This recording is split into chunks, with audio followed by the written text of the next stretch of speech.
again to our channels, Modern Gyno Clinic.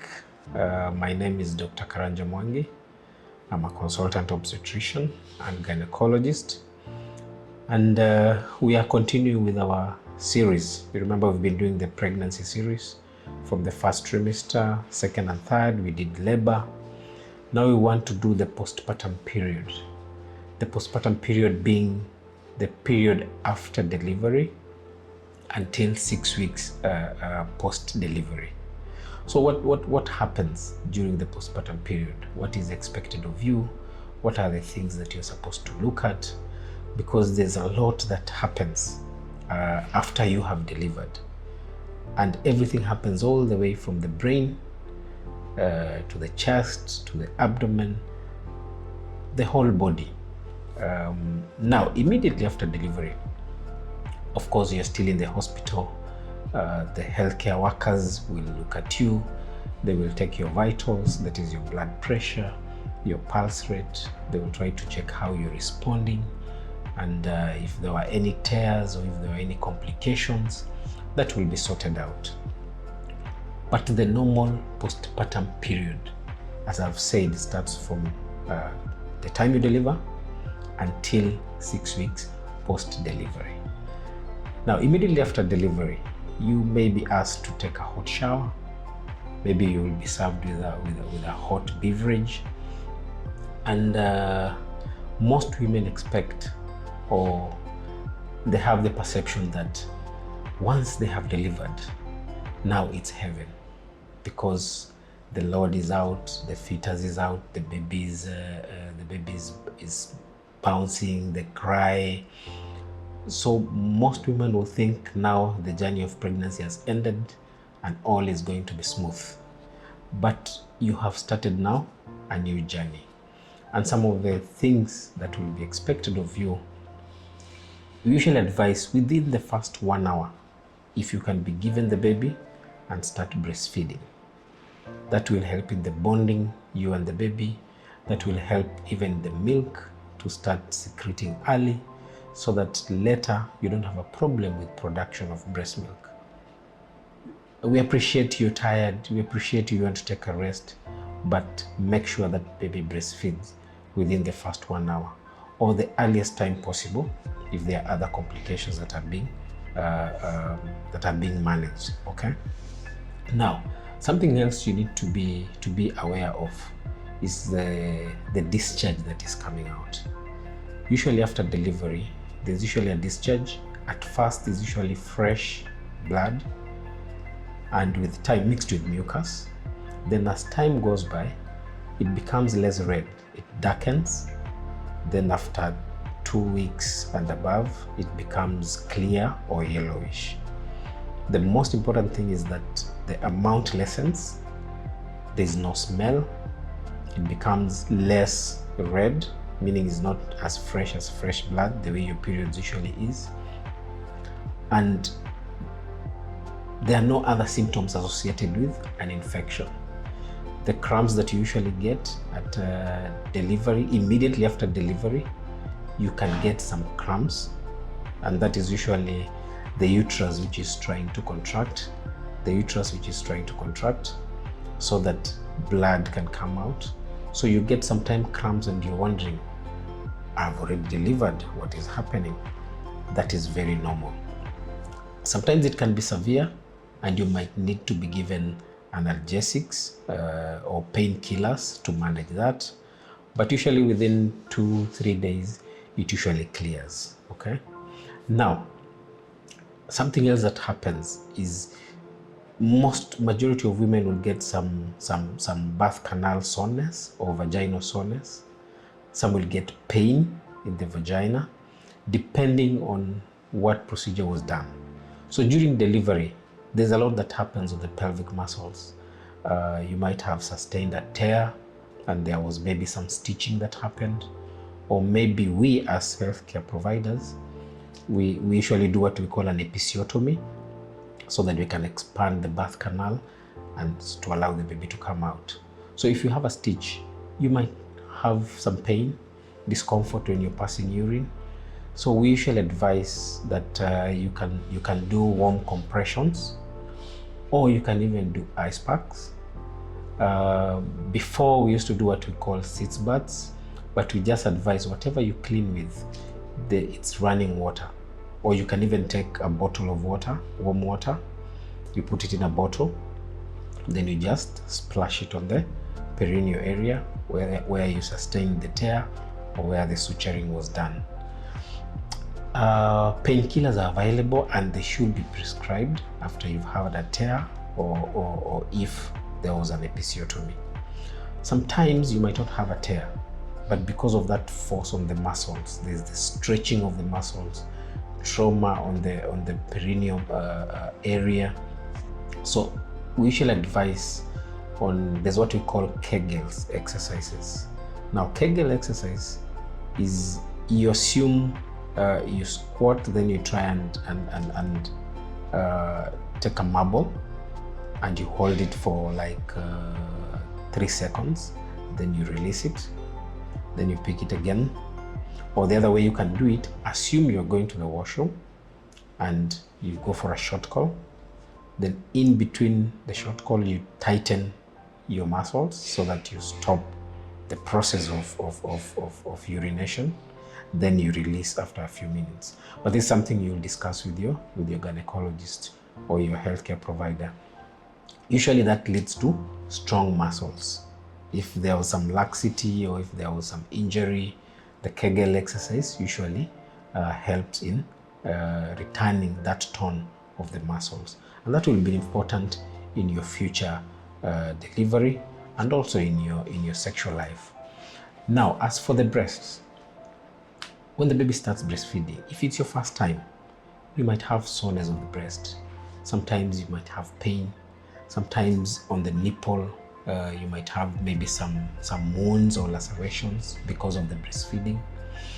Some of the things we advise is that you can take a hot shower before breastfeeding, or you do what we call warm compression. You take a towel and you dip it in warm water and you compress it on the breast. That is before breastfeeding. But this other time, you can reduce the discomfort. You can as well do cold compressions, or you can do ice packs. When it is severe, you can take painkillers. But if it's persisting, then you have to visit the healthcare provider, consult, is there an infection?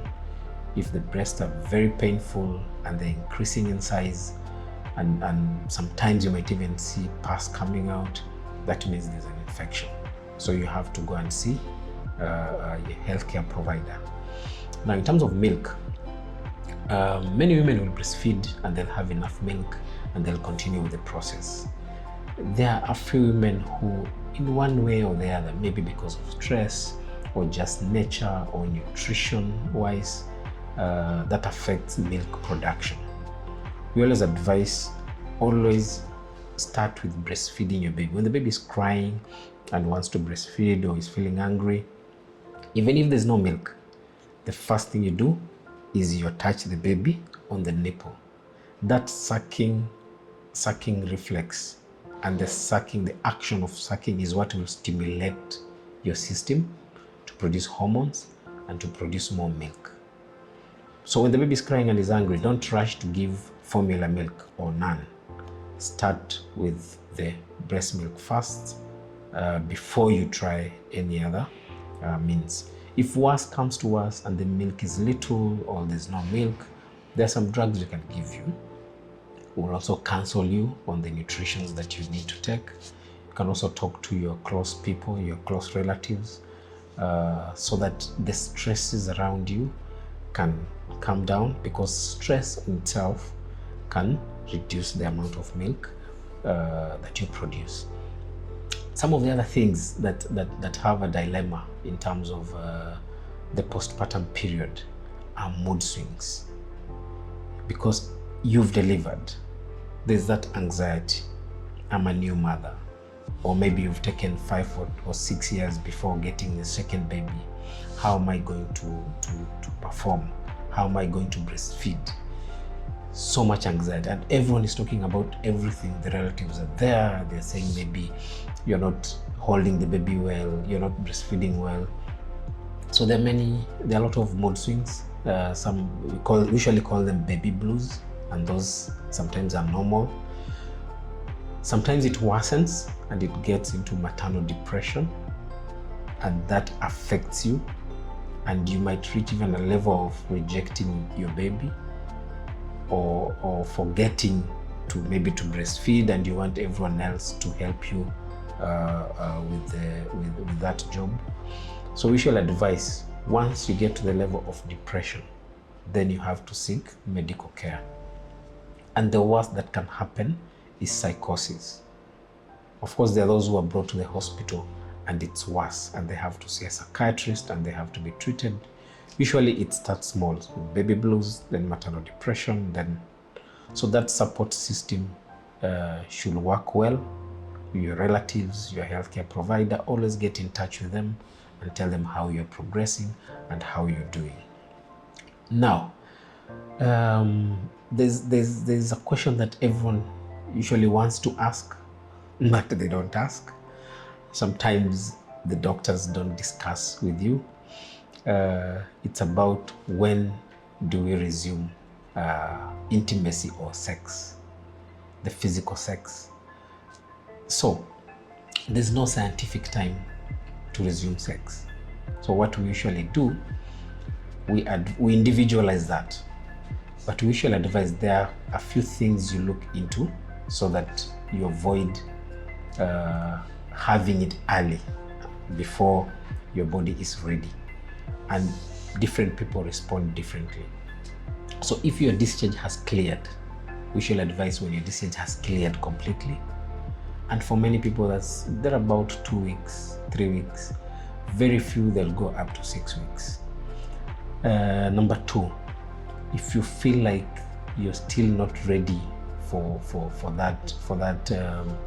sex, either psychologically, or you feel your body, maybe you had some stitching done on the birth canal and there's still pain, we shall advise you go up to 6 weeks, especially for those women who've had a stitching. Because if you have intercourse earlier, you might experience a lot of pain. Now, there's also the issue of vaginal dryness, because dryness will lead to friction and that will lead to pain. So you must have a partner whom you discuss openly, and of course you ask your healthcare provider when is the best time. They will look at what has been happening since the time you delivered up to the 1 week, 2 weeks, and they'll advise you the appropriate time. Something else that everyone also sometimes forgets, you can actually conceive within the 2nd month after delivery, 3rd month after delivery. So as you're resuming intimacy and sex, you need to have discussed with your healthcare provider about the family planning options, contraception, and there are many that you can use during breastfeeding.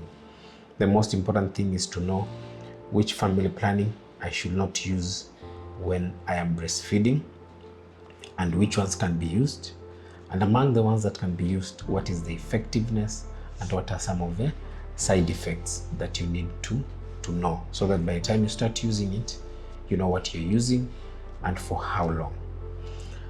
All in all, we usually say the postpartum period should be a fulfilling moment, because you've had this new jewel. There's a baby, it's either a baby girl or a baby boy. Everyone is happy. You must have a good support system. Your partner, maybe your in-laws, your parents, your sisters, your friends, and you need to have that engagement with them. Those who have been there before, have done it, get their counsel. But when in doubt, always ask your healthcare provider, always ask your gynecologist. Thank you so much. We will continue with our videos and this health education. From Modern Gyno Clinic again, Dr. Karanja Mwangi. If you want to get in touch with us or you want to visit our clinic, you can always check on our contacts here to book the clinic. You can visit our website, and we're always there to help you. Thank you so much.